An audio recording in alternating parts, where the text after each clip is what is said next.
tau masua-sua lau ipu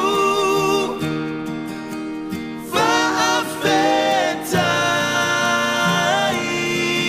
Yesu faafetai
Fia whaafeilua mātou pra.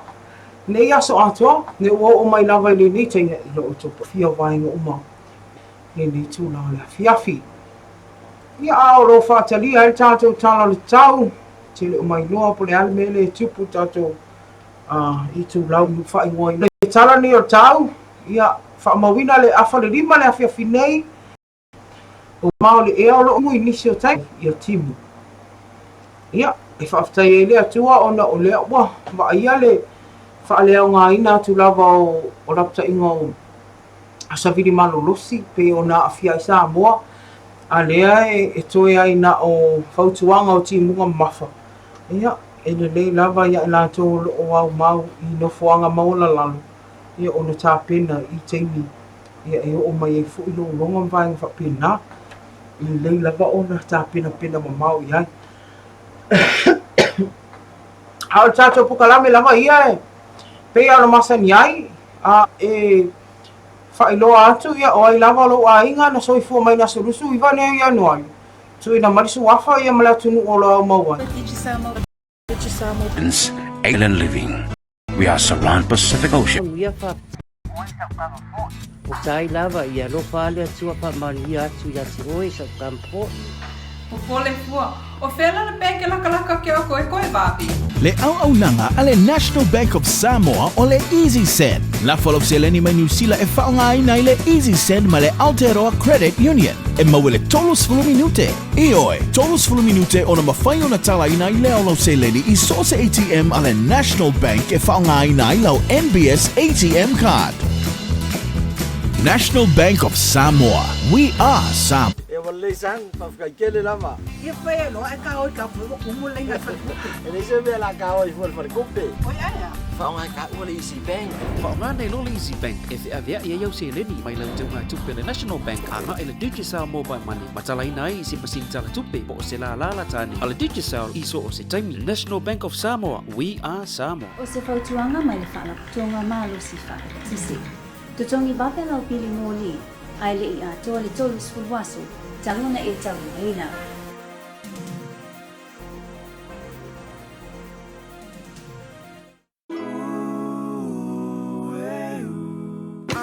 This ground so believe it.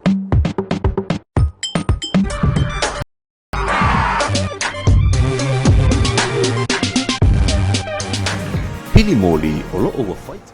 Ia tālofa lava. Ia le toi taliu mai o tātou tula le fia. So ta inga o ina ai atu foi. Ile ini tātou whaamlianga sui formas whanau taunu mai. Ia ai rim whai anu tu wale anga le amatu pea o whaamlianga sui formas whanau. I lātou o maua tau sanga whaapopo o lātou sui fua. Ile aso rusu iwa ni a Ianuari. Ia whaamuni tele le atua ia tau tau fua inis tau sanga stele. Wala o ke ai meise o na.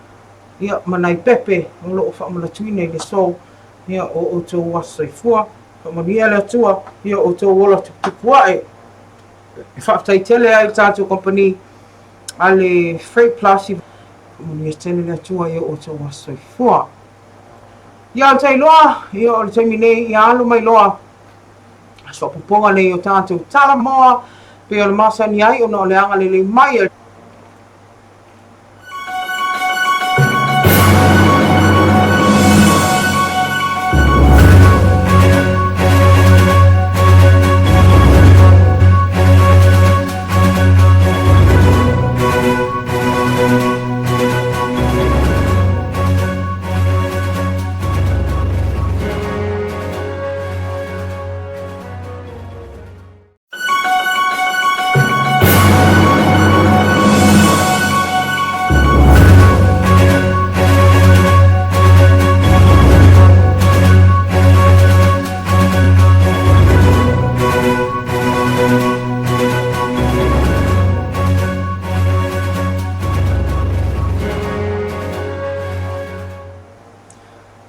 Talofa lava mai lola whaafonga so poponga le tatu tala mai Samoa ile le fu itu LOABAY.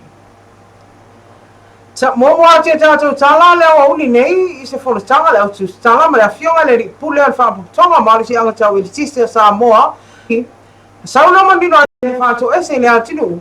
O la mi ona le malo si tele male maua la lalo le e mo le wila male pa le faitili le ana mafua na mose tasi o ki mfaiona fa le nga ina nisi o mea to tino na le motia fa fosei le tiste ele mfaiona tongi ina le pulenga mal fa la tonga mea to tino ne ona lo man Samoa pe sa isa tauna mala malama le ile office malanga Talofa Airways o tula fono le o fa ta tia America Samoa ona le pui le coronavirus le o mafua ona le o la malanga masia tama. Ia le mamalo le fa fonga e bisi ona ia tatu pa anga masani ia o se o tonga na o tatu tala mai Samoa e pe le masani ai le fo ia fia le aso Lulu tatu fia io fa mlia ina la fa fuanga ia la sina inai tala fa pentu ina anto e mese la lo la wa lunga la vale le vai tau ia fa soa inga wa la pui ngol coronavirus pe o silfia ia e le tasi sa sulu o le o pesi ai o fa solo atu ina o atu e sidia ma se fulu atu o la langi le o atu ele mai a coronavirus ia amo Samoa la vai o tala fia ele o yaise si o fa maonia beta ia o tu waile nganga no fa ni ma tapi de peno le atu na le me ale o mai coronavirus ia ele aise le se mala ba anga tangata awala bal pui ngol le fa ma yo nga ia e pe ona yai le foi foto a mai atu mi sela pe ona a fia ma fanu i so i fua nei whanau. Pita, i le lava sisi a whaina tū ma te. Ia i tūlanga wo ni vai tau i wha mai pesi. E le o mawhai a ona maa ua o tele a tātou, le tātou live nei tūlanga fiafi ona o le tūlanga lava o so ta inga whaane ona po i nei whalanau liu. Ia e wha malu lua tua i lava ia e mana tua o lusu whai tūlanga tātou Simple Radio app wha whongai fo iai. Ia me se ona ia tātou whasalonga wha pisinisi wha tai tele lava tātou pisinisi e pēle IPC wha putonga ia malo le IPC wha tai lango mai o le tātou wha putonga o tangata sa wha mai whafo le ngata i lea o le tātou vai lima nisi nao pisinisi ma company o le tu mai lava tātou whasalonga i lea aso ma le aso ai mo te o tātou sia ia tātou toi wheiloai le asfaraile ia o faisi na suinga o tātou so ta inga ai monte minei ia e toi wha maulalo tuai ia pe a whai o le wha li tonu tu lava tātou live le tua monte minei wha moni a tele le tuai ate o tō uma a lofa tele atu ia lau po kalame ate o tō wha tō wha seifua. Iti sa mobile money. O te whaongai na au apu. O te whaongai na le isi bank. Mapangai le paleni o le matso telefoni paleni. Tuli e wholau te sa mobile money. Ai al whainga lo whaatau ringa mobile app. Samoa pie. No eu tenho tupe so se no fonga i so se taimi National Bank of Samoa. We are Samoa. Te atau no lau tupe mai. There's no other views like the Sky View Villas. Perfectly located in mountains 800 meters above sea level, these beautiful self-contained villas have the perfect balance of resort and island living. We are surrounded by beautiful lush gardens and panoramic views of Apia and the Pacific Ocean, and still a short drive to the city. Meet our friendly and professional staff who are waiting to make your stay better than your last. So what are you waiting for? Island getaway can't get any better when you're staying with Skyview Villa.